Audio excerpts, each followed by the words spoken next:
Für die einen ist es Musik zum Abgewöhnen, für die anderen einfach nur geil. Scooter, ein Stück Popgeschichte. 25 Jahre Scooter. Das sind 25 Jahre stumpfe Beats und Texte zwischen Nihilismus und Nonsens. Aber auch 25 Jahre Massenekstase und weltweiter Erfolg.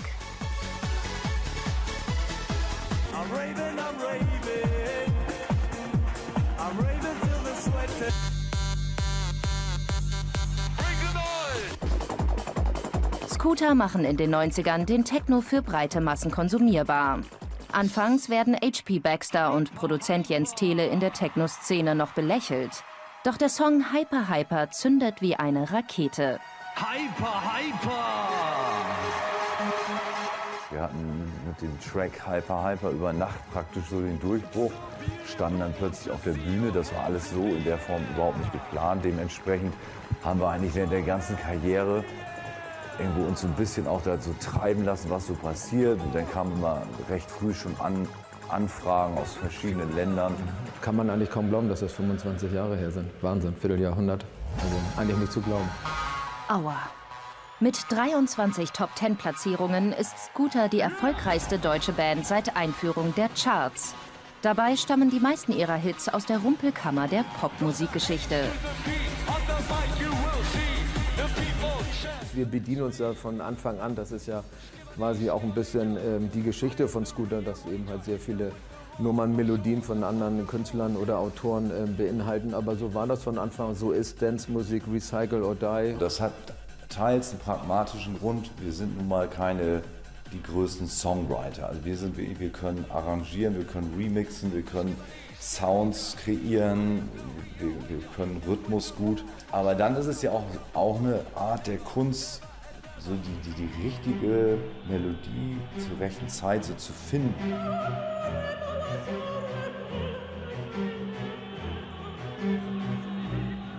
Scooter ignorieren Genre und Geschmacksgrenzen. Selbst Bizets Carmen wird auf Ballermann-Techno getrimmt.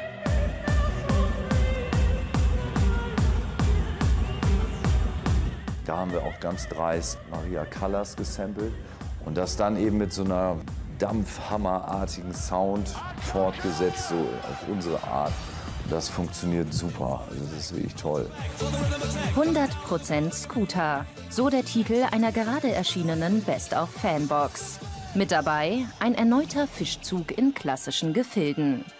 Dabei beweisen die Pioniere des tanzbaren Stumpfsinns einmal mehr skurrilen Humor und Sinn für Ironie. Denn dieses Mal werden Scooters Cover gecovert. Die international gefeierte Klassikpianistin Olga Scheps interpretiert Scooter-Hits und versucht zusammenzubringen, was nicht zusammengehört.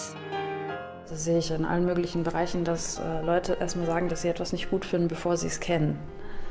Und das ist so eine Sache, wenn ich sie sehe, denke ich, das ist eigentlich schade, weil man verschließt sich gegenüber einer neuen Erfahrung oder etwas Neuem, was eigentlich sehr schön sein könnte.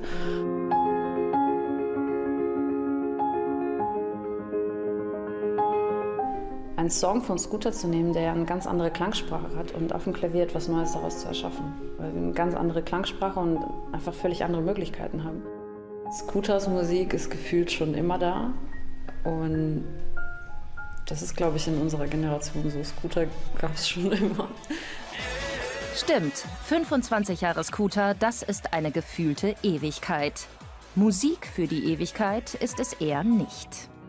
Doch auch Trax kommt nicht umhin, die Konsequenz und die Geradlinigkeit von Scooters Musik anzuerkennen.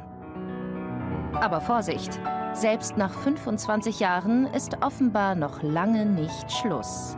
Also es gibt schon Momente, da denke ich wirklich drüber nach, alle Besitztümer zu veräußern und irgendwo in Schottland in den Highlands Schafe zu züchten. Da denke ich so, gut, stell dir mal vor, du sitzt jetzt da und hast da ein paar Schafe, es regnet permanent. Was mache ich denn den ganzen Tag? Das ist vielleicht 2 Wochen witzig, vielleicht auch 3. Also deswegen lasse ich es lieber gleich und ich glaube, mir wird das einfach fehlen.